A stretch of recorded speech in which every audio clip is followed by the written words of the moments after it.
Hello and welcome to Point of View. Today you join me inside a 2006 Seat Leon. This is the second generation of the Leon, introduced in 2006. It had many diesel and petrol engine options, and then there were two hot versions. The Cupra and the FR, which is this car here. They both had 2-liter engines, the Cupra with 177 kilowatts, this FR with 147 kilowatts. Arguably, the Leon FR is the most reasonable choice, because it was offered in either a manual or a DSG gearbox. It was the only hot Leon offered with heated seats. And yeah, basically, if you didn't know much about Leons and the hot versions of them, they were very hard to separate. Today I'm trying to find out whether this FR can still play with the Cupra.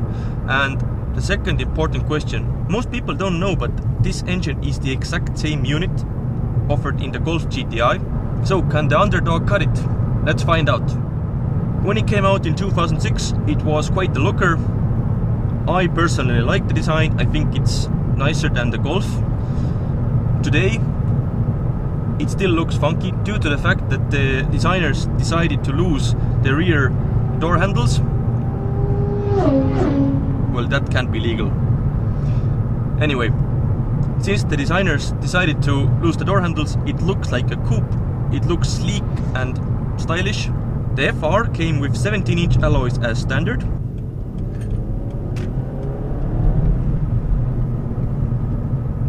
And now we must talk about the elephant in the room. It's actually the room, the interior. You see, Seat is the cheaper version. It's below Volkswagen in Volkswagen Group's lineup. And that means some cuts, price-wise, have to be done. And yeah, the interior took the biggest hit. Most plastics you touch feel cheap. They're plasticky, they're tacky. And this is actually where you either fall in love with the Leon or lose interest completely. Because this car has a really good seating position. The driver sits down low. The steering wheel is thick and sporty. The gear lever is, it's short throw. Everything is meant to be sporty in this car. If you don't think about the plastic bits around you, it's hard to say, but I think I could look past the plastic interior. Now I have to admit, I am a Cupra fanboy. That might have some impact on the fact that I can look past the plasticky interior. But then again, so could other people. And now to the best part, the driving. What is this car like to drive? I'm doing 30 at the moment. Foot hard down, second gear.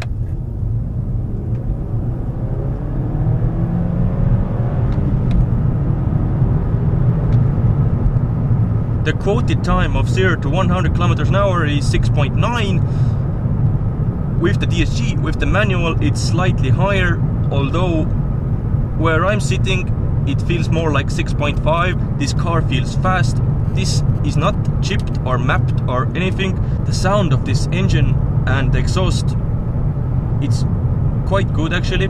I think the best noise this car makes is around 2,000 to 3,000 RPMs. When the RPMs rise, it sort of dies out a little bit, but that's sort of a given because it's a turbocharged car. It can't sound as good in the high RPM range as a Honda Civic Type R, for example. When talking about the steering, it sticks to the road, although the tires are shitty and crappy on this car. Second gear, foot hard down. I will open the window just a little bit.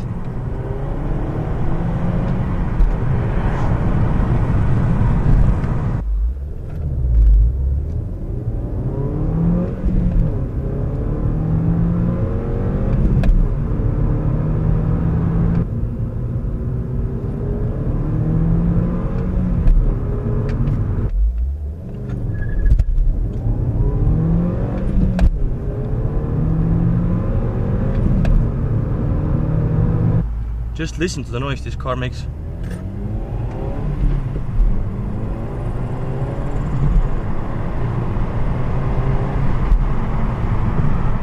Let's take a quick look on the outside.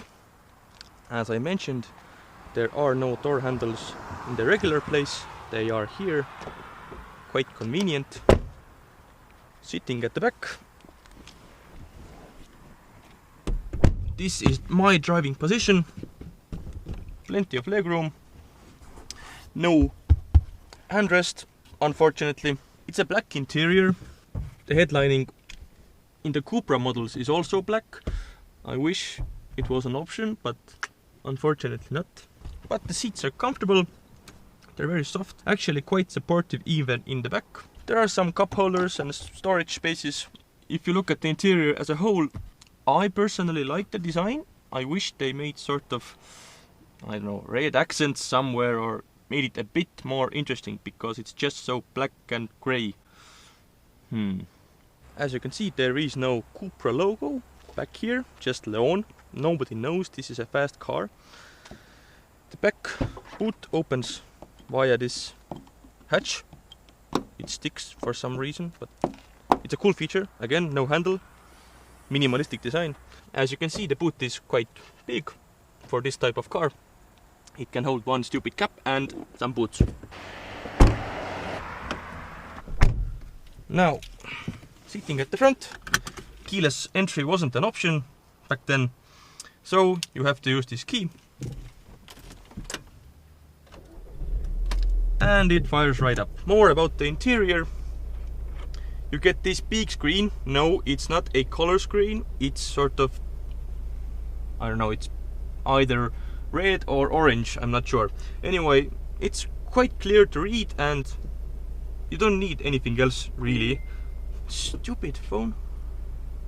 Now, talking about options, there really wasn't much to choose from. You could get the bikes and on headlights. If looking at a used car, that's the one option I would search for. You could also have leather seats and steering wheel buttons, I think a sunroof, something maybe more.